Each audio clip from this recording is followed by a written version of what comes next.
یوسف یوسف نام کا کیا مطلب ہے؟ یوسف کس زبان کا لفظ ہے؟ یوسف ایک اسلامی مشہور نام ہے۔ یوسف ایک عربی الفاظ ہے اور اسلامی ناموں میں مشتمل ہے۔ یوسف عربی میں 4 حروف اور ایک لفظ پر مشتمل ہے۔ انگریزی الفاظ YUSUF یوسف۔ یوسف اللہ تعالیٰ کے ایک نبی کا نام حضرت یوسف علیہ السلام۔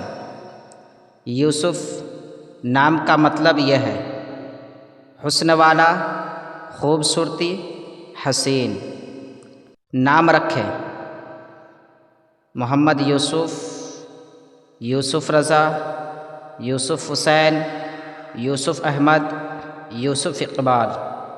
اشعار: یوسف سے کئی آن کے تیرے سر بازار، بک جاتے ہیں باتوں میں خریدار ہمیشہ۔